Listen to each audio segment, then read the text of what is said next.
Thank you. Nataka tu nikufundishe tu mwaka huu nikwambie the coming year 2023 is a year of faith. Bwana Yesu asifiwe sana. So anything and the success that you want, it will be based on faith. Faith, obedience and genuinity. God has come back to mankind. God had gone. Tulikuwa Mungu ametuacha kwa sababu ya tabia zetu mbaya. Lakini as we continue to pray, asking God to come back to our lives, we are going to be expected to do things. God is going to bless you abundantly. Bwana Yesu asifiwe sana.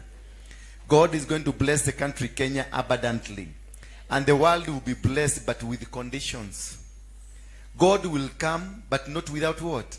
Without conditions. And his conditions now are a bit tougher. So the blessings of God will be in huge. Farmers will harvest. The government will do well. Everything will do well. But there is a condition. For that wellness to be there, there will be a condition that God has given me, I tell you. I will be touching a few of it, but siku ya kuruka mwaka, we will speak more about it and we will expound on it. And then continuously tukiendelea, we are going to do much and much. On the end of January, we shall be in Muranga County, Ihora Stadium. That is where we are going to plead our case in the court of heaven. We are going to have a huge meeting of believers. The believers who people believe that they believe in God. We shall be having a huge meeting in Muranga Ihora Stadium towards the end of the month, January. There we will be taking our case to God. Do you know how to take your case to God? That is what I want to teach from today. How you can take your case. Because when there is a judgment, tunasemanga there is a day of what? Judgment. And even we have diseases as a result of judgment. We have problems and we are facing now because of a result of what? God is annoyed with us. When God is annoyed with you, he makes a judgment. Hallelujah. He says and he releases demons. In the book of Judges 6, verse number 1, the Bible says, and the children of God did that which was evil in the eyes of God. And then God handed them over into the hands of the Midians. Meaning, it was God's decision to do the punishment to the children of Israel because of what they did. Some of us are suffering not because we deserve to suffer. We are suffering because tumepatiano kwa mkono wa Amidiani ambao wanatupiga, wanatudhulumu, wanatunyanyaza. Magonjwa ni Mamidiani, umaskini ni Umidiani, ukosefu wa kazi ni Umidiani, kwenda kwa waganga na warogi na wachawi ni Umidiani. Most of us, we are in the hands of our tormentors because God has allowed that. And when God allows what is happening to you now, it is because there is a judgment. Hallelujah. When there is a judgment for those of us who have gone to court, wangapi wamepelekwa kotini? For those men of us that have been taken to court, there is a process that you go, ya jaji, ya magistrates, mpaka unafanyiwa judgment, unafanyiwa hukumu. Hiyo hukumu ndio inasema uachiliwe ama ufungwe. Bwana Yesu asifiwe sana. Sasa kule mbinguni kuna hukumu hutolewa na Mungu mwenyewe. Na hukumu inatolewa kwa sababu ya matendo yetu, kwa sababu ya njia zetu, kwa sababu ya mipango yetu. Because of what we are doing, judgment is released. When a judgment has been released, we don't go making noise. Jaji akitoa hukumu na apige kale kanyundo kake, anasema this is the decision of the court. You keep silent and you are taken to the prison gallows and you are arrested and you are jailed. Kama ni kufungwa unafungwa, kama ni kunyongwa unaenda kunyongwa. Ni mtu mmoja amekaa kwenye benchi na anasema ukufe na unakufa. Bwana Yesu asifiwe sana. Anasema ufungwe miaka 30 na unafungwa. Anasema ufungwe miaka 20 na unafungwa. Anasema unyaganywe nyumba yako na unanyaganywa. Sema kunyaganywa. Hallelujah. Kwa hivyo kile kitu nakufundisha siku ya leo, in heaven there is judgment. And this judgment will come this way. If you misbehave, you do that which is not according to the will of God, which is not according to the teachings of God. If you disrespect his will, disrespect his commands, disrespect his teaching, then God will be aggrieved. And when he is aggrieved, anaachilia judgment. Bwana Yesu asifiwe sana. Hiyo umaskini, mwambie mwenzako, hiyo umaskini unaona uko nayo, kwa sababu imetusumbua mpaka kwa kijiji. Hata sasa wengine wetu tunataka kuhama. Mwambie ni judgment. Hallelujah. All that we are facing now, we are facing problems because we are under a judgment from heaven. The diseases ambazo naona zimekuwa nyingi, cancer, ukimwi, whatever kind of diseases, ushukari, pressure, all this manner, and they call them not diseases. These diseases are not called diseases. Cancer is not a disease. Pressure is not a disease. Blood sugar ama kisukari is not a blood disease. They call it lifestyle. Bwana Yesu asifiwe sana. They call it lifestyle. So what is lifestyle? Lifestyle is what you've decided to live, to do, to be. The language, the life you've decided that this is my language, this is my life, this is my plan, this is my work, this is what I will be. I will be a lesbian, I will be a gay, I will be a devil worshipper, I will be doing this ABCD. That is what we call a lifestyle. And the lifestyle you choose gives you a direction of your life. The lifestyle you choose gives you what you will become. Bwana Yesu asifiwe sana. If you decided to become a prostitute, then you will have the benefits of becoming a prostitute. If you decided to become a witch, there are benefits that is associated with being a witch. Ukiamua kuwa mtu wa kusengenya, kuna mazao ya masengenyo. Ukiamua mtu wa kurukaruka, kuna mazao unahusinishwa na nini? Na chochote ambacho umeamua unataka kuwa, that is what you will get, the fruits. You will get the fruits of what you've decided. Bwana Yesu asifiwe sana.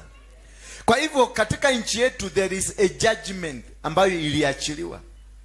Because we decided not to be the children of God, but the children of the devil. Watu wamehama makanisani. In fact, we are persuading people to come back to church. Not because wahubiri walikufa, lakini wahubiri waligeuka wakuwa wakora. Bwana Yesu asifiwe sana. Sio eti kwa sababu wahubiri walikufa, hawajafa wako, lakini walibadilika wakakuwa wakora. Na pia washirika na wao ndio walibadilisha wahubiri wakakuwa wakora. Kwa sababu washirika nyinyi mumekuja, you don't want to sit to be taught the word of God. You want a miracle na munaenda. So wakati niliona mhubiri anaona watu wanataka tu miracle, akuje apokee muujiza aende. Sasa na sisi tukaona kwa sababu hiyo ndio wanataka, hawataki Mungu, tukaenda Tanzania tukanunua pete. Tukaenda Nigeria tukanunua pete. Tukaenda Ghana tukanunua hilisi na pete. Nikikuja niseme simameni, simameni, mnasimama. Sasa wangapi wanataka kupokea nguvu za kutoka mbinguni? Mnaambiwa sasa nataka jitayarishe, tengeneza nafasi. Sasa nimevalishwa kipete kikubwa hapa. Ninafanya nyote mnaaguka, mnaenda mkisema huko kuna upako. Bwana Yesu asifiwe sana. Huko kuna nini? Kuna upako, kwa sababu kuaguka ndio kupona kwenu. Kuaguka ndio upako. Kuaguka ndio kuona Mungu. Bwana Yesu asifiwe sana. Kwa sababu tunajua hivyo, hautaki Mungu. Kwa hivyo I will not associate my God. I will build a house like this one and call it the house of God or the house of Lord. You will not be able to interpret which Lord am I talking to. Bwana Yesu asifiwe sana. You will not be able to interpret which kind of a God I'm speaking about. So you come and see the banner. This is a miracle, wonderful, God, Jesus, power, what? Tabernacle. Bwana Yesu asifiwe sana. And this is that which has caused us, God to get out of us.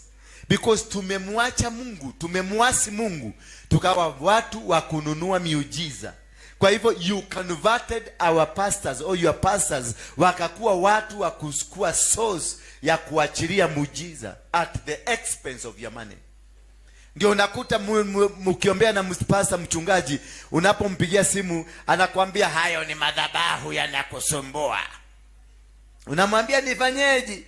Babangu, ambia basi sikiliza nikwambie, hayo madhabahu unayavunja. Nilikusikiliza nikasikia kuna madhabahu ya mababu. Alafu nimesikia hapo ndani kuna madhabahu ya uchawi. Katikati hapo nyuma kidogo nimesikia pia kuna madhabahu ya usherati. Sasa nimepiga hesabu na darubini kutoka mbinguni, Bwana ameniambia hiyo madhabahu itavunjwa kwa shilingi 300,000, kwa maana naona jeneza 10 zinateremuka kwako. Sasa ukisikia kuna jeneza na amekuambia utoe 300,000 ukuvunjie madhabahu, then with the panic because you don't believe in God, you don't wait for God, because the Bible says test every spirit. Even what I'm teaching you now, gonna test it. Don't just follow me blindly. You need to know which Jesus I'm preaching, because there are so many Jesuses. Hallelujah. Wako wengi. Wale wana wa Skeva waliulizwa nani? Yesu tunamjua, Paulo tunamjua, wewe ni nani? Na walikuwa na ubiri chini ya nani? Ya Yesu. Test every spirit. Don't just jump. I'm telling you from next year, don't just jump to any man. Ati mtu amechomokea kwa YouTube, mtu amechomoka kwa ma-TV, mtu amechomoka hivyo. Sisi yote tunakibia na mapesa zetu. No. Before you give your money, because giving your money at the altar, you are making a covenant. It is a sacrifice, and a sacrifice is a covenant that you are making. You must be able to know what kind of a covenant am I making? What kind of a sacrifice? Yes, I'm giving a sacrifice to who? To what? Because unaweza fikiria unatolewa kwenye minara, kumbe unajiweka kwenye mnara mwingine. Umekuwa ukioperate na demons 7, unajiongezea demon ya 7, ya 8. Bwana Yesu asifiwe. This is a year we are expected to be humble, because God is going to work through us. God is going to use us in a mighty way, that we are going to bring the godliness back to people, the holiness back to people. The kind of a God that we are supposed to worship is going to come back. That we are going to speak healing, and the healing is there without pain. Hallelujah. That we are going to have people in church, back in church, who will sit down to be taught the word of God. There are people who are going to respect the anointing of God.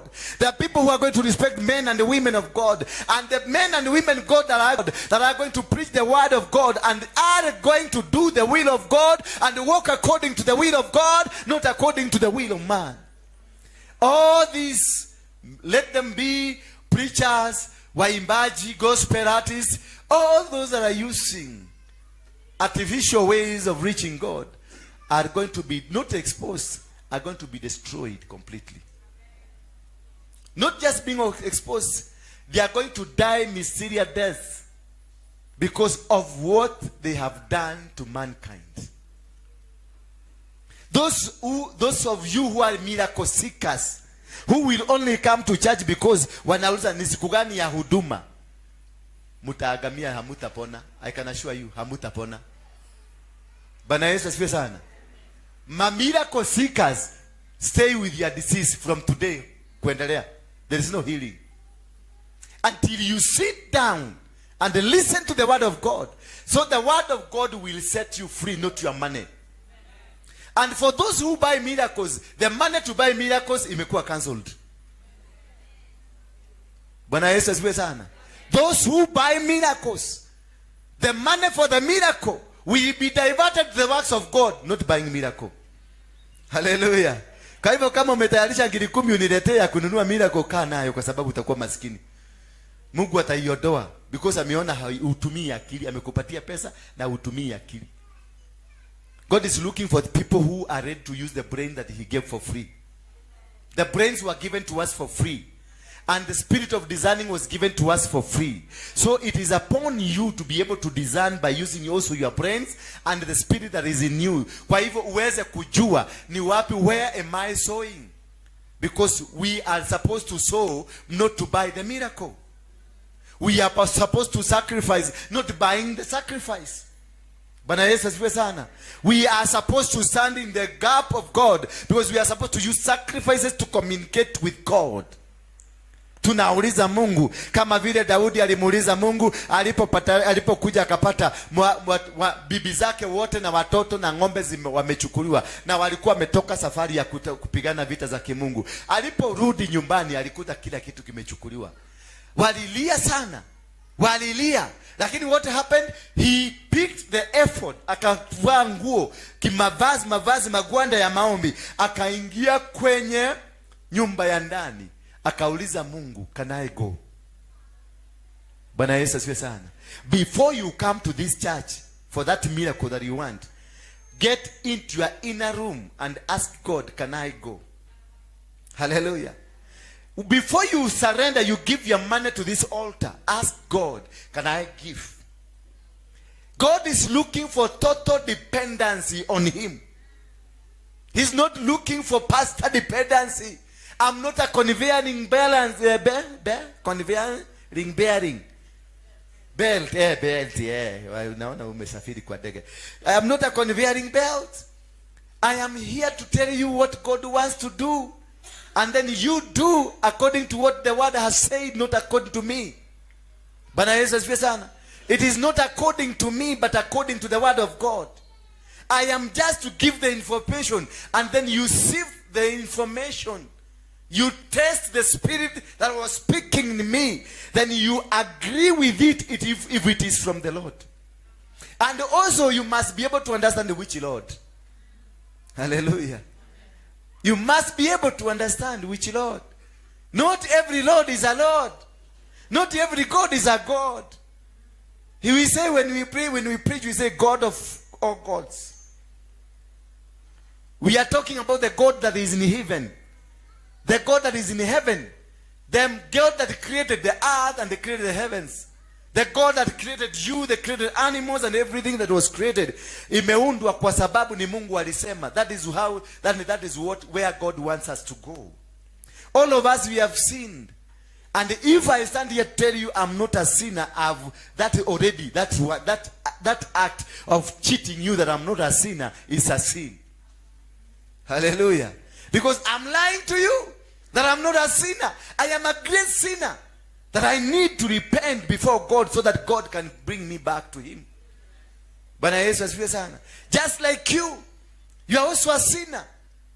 And everybody is a sinner. There is no one on earth, this world earth here, ambaye si sinner. Hata kama anatoa unabii na anatoa na nywele. Si unaona wanaanza kuniondoa kwa uhubiri.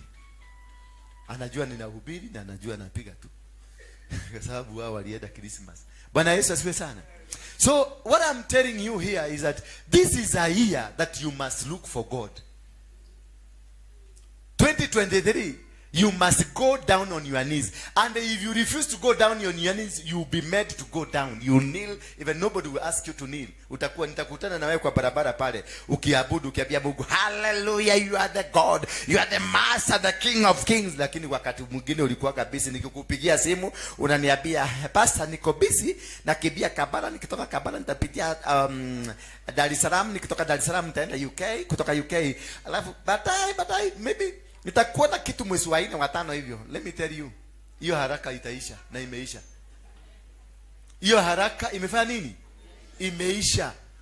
It is, you must go on your knee. Every person in this country and in the world, they will be forced to go on their knee. A calamity in form of punishment will come to you. Usifikirie ni nywe. But there is huge blessings. Zimefunguliwa, milango imefunguliwa. But to get there where the blessing is, lazima ukwende kwa knees. Only the righteous will get the fruits. The fruits are there. Gala zimefunguliwa, kila kitu. The kind of business people that are going to be sustained ni wale wanaabudu Mungu. Bwana Yesu asifiwe sana. Mabiashara nyingi zitafungwa za Freemason. Biashara za Illuminati zitafungwa. Ndoa za kishetani za kiusherati zinaanguka. Bwana Yesu asifiwe sana. God is going to give you divine connections because of your knees. So anything, any riches, any authority, any power, anything that is going to happen this coming year, it is because of your knees. Hallelujah. We will be forced, we will repent genuinely. And on your knees, you'll be presenting your case in the court of heaven. You will be telling people, God, why did I fornicate? God, I fornicated. God, forgive me. God, I have come. Nimejua si mzuri. Diseases will come that will expose you what you've been doing. Bwana Yesu asifiwe sana. Maugonjwa, utaona magosi zitakuwa zinakuja maugonjwa. They will be exposing what you have been doing in the dark. Kama ni mchawi, utaona ngozi hii inaanza kutoka, unaanza kuwa msugu na ni makanyakanya, msugu hivi. Wale ambao wamekuwa wakikudhurumu, wao wataenda watakutana na magumu on their road to coming to destroy you. They will be destroyed. Bwana Yesu asifiwe sana. So what I'm trying to tell you here ni kwamba there is a reason why God has given us this year, a year of success but conditioned, a year of abundance but conditioned, a year of marvelous but conditioned. Churches are going to be back, but churches selected by God. Pastors are going to be back, but pastors selected by who? Business people are going to rise up, but business people selected by God. God is raising a huge manpower of business people and workers who will be kingdom financiers. Bwana Yesu asifiwe sana. That is why you see there are hotels in Nairobi. For example, let me start with Nairobi. There are huge big hotels, 5-star hotels that are closing. By the end of this year, and the beginning of January, about 3 or 4 big hotels zitafungwa. Bwana Yesu asifiwe. For a testimony what I'm telling you, 5-star kama 2 ama 3 zitafungwa. And the righteous will be given. Bwana Yesu asifiwe sana. The righteous will be given. I wish you stopped saying amen because you don't know how. Wacha kusema amen. Hiyo amen ya huyo Kristo wachana nayo. Huo wa Kristo wakora tuweke chini. Semeni tuweke chini. Tuseme amen tukijua tunasema amen. He told Joshua, I have given you Jericho. Hallelujah. I have given you what? Nimekupatia Jericho. Lakini subsequent report from I have given you Jericho. What happened? What did he follow? Saying, aliwaambia, but be strong and be courageous. But he has given you what? It is God giving you Jericho.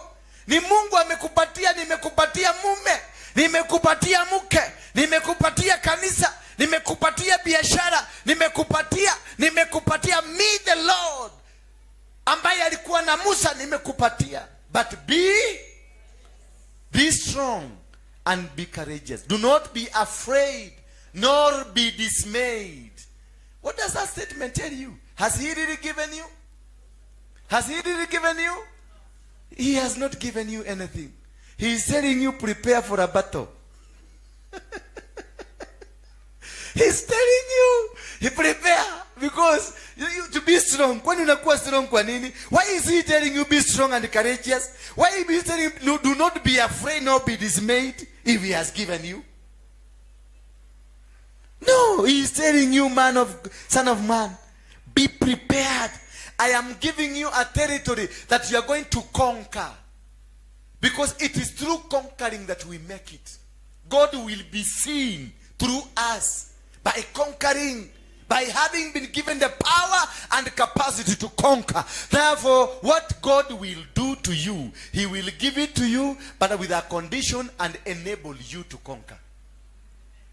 So he will never be able to enable a person wherever you go. He will not be able to enable you if you are not a good friend to him. He only enabled Joshua because Joshua lived in the tent worshiping and trusting God, while Moses could go to the mountain to go and speak to God. But Joshua never went to the mountain to speak to God. He waited for information faithfully to wait from God. So we must learn to wait faithfully and experience God faithfully. Bwana Yesu asifiwe sana. So when God is saying he's going to give you abundantly, he's going to give you huge riches, he's going to turn around churches, he's going to turn around pastors and everything, there is a battle. Whatever that is given to you by God, it is not without a battle. Because God wants to exemplify himself, to glory himself by what you will be able to achieve. You cannot glorify God if you never achieved. And you can only achieve by destroying the altars of the devil, the walls of Jericho, and everything that happens. Because if you only, that is where I'm going now, if you only obey and walk the way God wants you to do. Therefore, these are the things that are going to happen to you. There will be blessings, and these blessings will come as a result of what I'm telling you. But Deuteronomy chapter number 28, now it shall come to pass, verse number 1. Now it shall come to pass, if you diligently obey the voice of the Lord your God, to observe carefully all his commandments which I command you today, that the Lord your God will set you high above all nations of the earth. If you obey diligently the voice of your God, if you obey, not only obeying, but being diligent on that obedience, that is what God is looking at. It is a tough condition for you to succeed. It is a tough condition for you to be healed. Even the healing is conditioned on this. God is going to heal you, but condition is that if you obey, diligently obey the voice of your Lord, your God, to observe carefully. After being diligent, then you become careful. All his commandments, which I command you today. It is about obeying carefully, diligently the voice of God on the commandment that he has told you. That we must be righteous. We must be clean. We must be smart. This is a year that you are not going to be pembelezwa kanisani. Oh, nitapoteza washirika nikiongea hivyo. Ndio tafuta kanisa kubembelezwa, kwa sababu wale wanabembelezanwa wamepelekwa jela wote. They will not be there. So ukitoroka hapa uende kwa mwingine, utaambia wewe ulitoroka kanisa lingine, rudi huko. No miracle for you. Wewe ukitoroka hapa uende kwa huyo mwingine na huyo mwingine, utafika huko uambie go back. You've come from, because we will be operating in one spirit. So miracle seekers, ole wangu. You must diligently and faithfully follow the commandments as instructed. Today, that the Lord your God will set you high above all nations. When you diligently and obey God, you stop what you are doing. You stop that kind of Illuminati spirit thing you are doing. You stop and stop being a gay. You stop being a lesbian. You stop being a witch. You stop being huyu mtu wa kuduga watu na vitu na kisu na uko mgogo, a backstabber. You stop being a backbiter. You stop being stupid in your head. Then God will come to you. Even stupidity is hated in the Bible.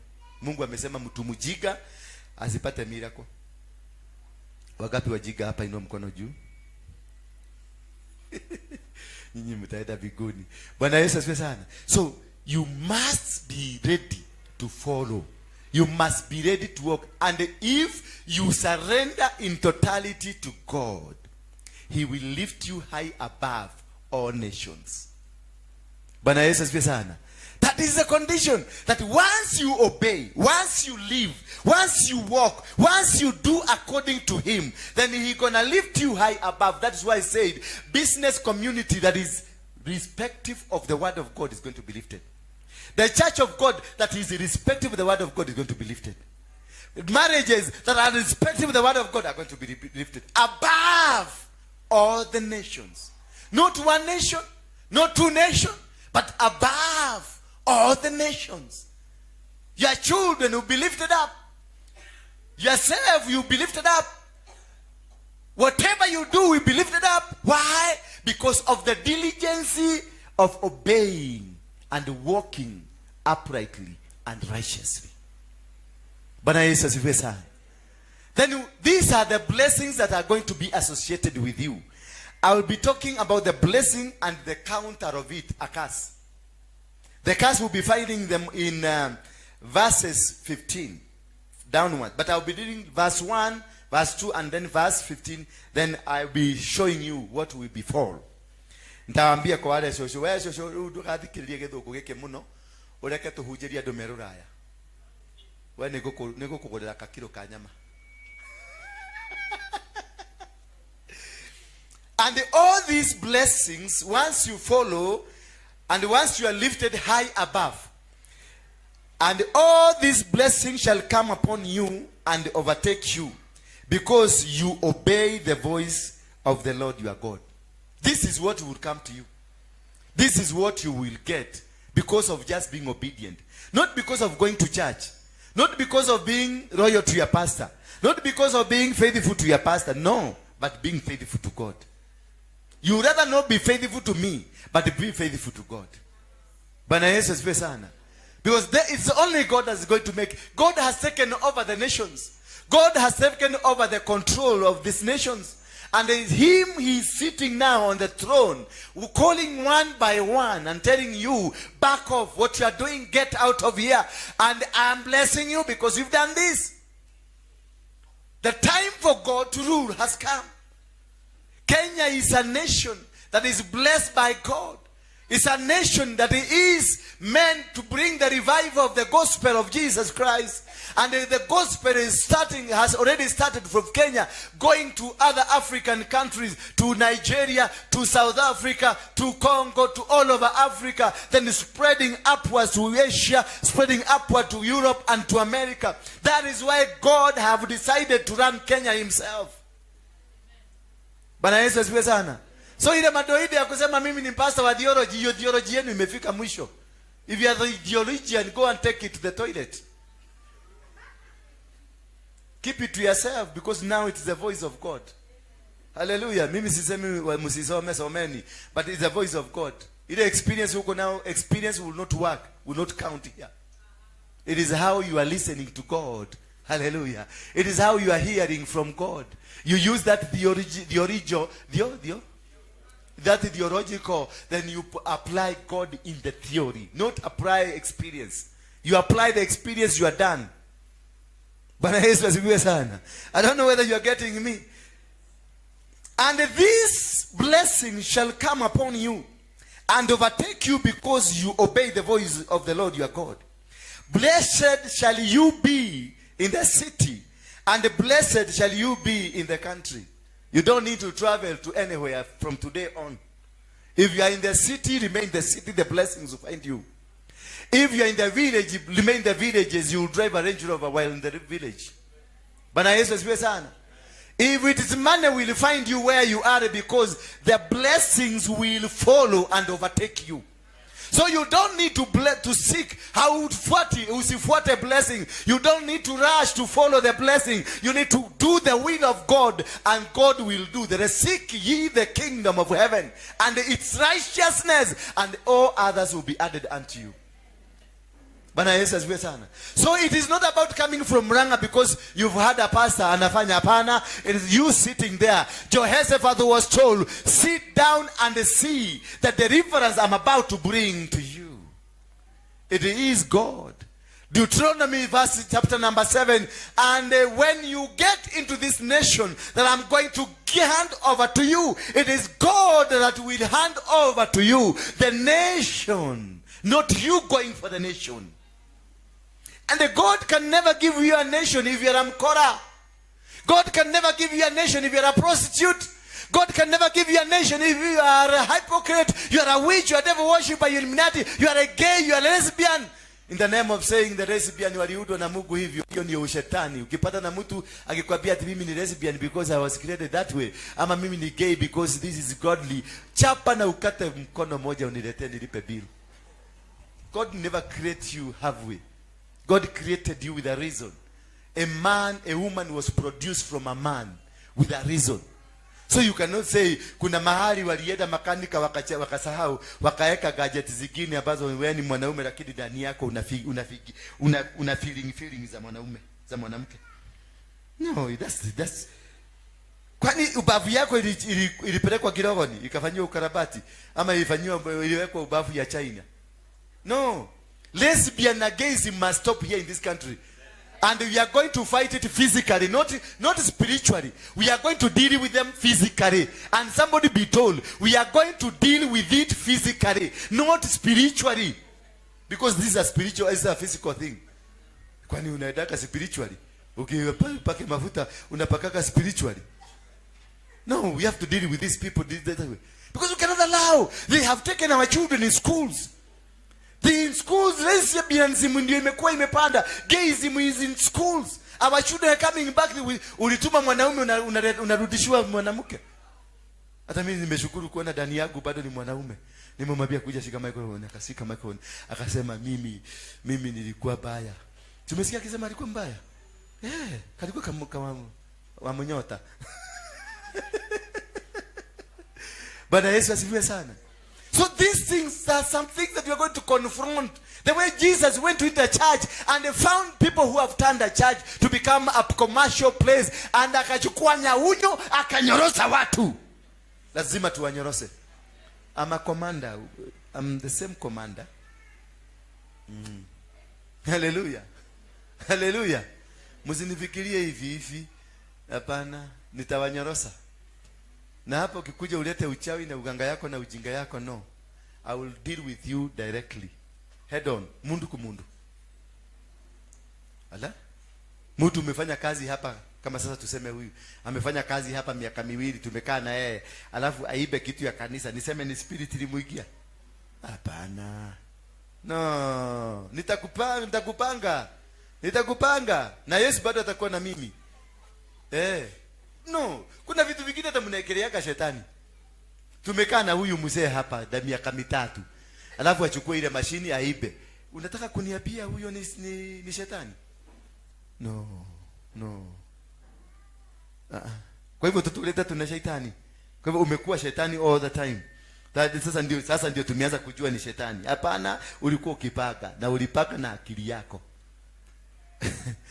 God is invited. So the devil. Bwana Yesu asifiwe sana. Did you get me? God is invited. So the what? Yes. Before you start involving the devil, you invited him into your mind. Before becoming a gay, you invited the gayism in you. Before becoming a lesbian, you were invited. Before you become a liar, you invited. So I will deal with that which invited first. Alafu demon tutatoa baadaye. Hallelujah. Bwana Yesu asifiwe sana. Kuna mama anacheka kibodo hiki kwa kitiri kiao noka. Nyoka honoka. Ndiweka na ngoma huko. Watu takaa na ujika hapa na watu wako na akili zimejaa kwa kichwa. Akili Mungu alikupatia for free. Alafu bado wewe unalia kumbe ni ujika tu. No, we have to change the way we are thinking. God is giving us just a simple instruction. Be faithful and be diligent. Follow me. Do what I'm telling you. All that. Hiyo tu ndio tunashindwa. Ni ati wewe. Hiyo tu ndio tunashindwa pastor. Akili anakwambia be diligent, be faithful. Hivyo tu, ogo tu. Na hoti hakuna mzigo unaekelewa kwa mgongo, hakuna kitu unaambiwa beba, hakuna kalamu unaambiwa andika, hakuna mahali unaambiwa toka kwa hiyo kiti, unaambiwa be faithful to the word of God, the voice. Hivyo tu. Na ukue diligent. Na ufuate kwa ukamilifu. Na ukue mtu mzuri. Hivyo tu. That is a problem. Hiyo ndio problem.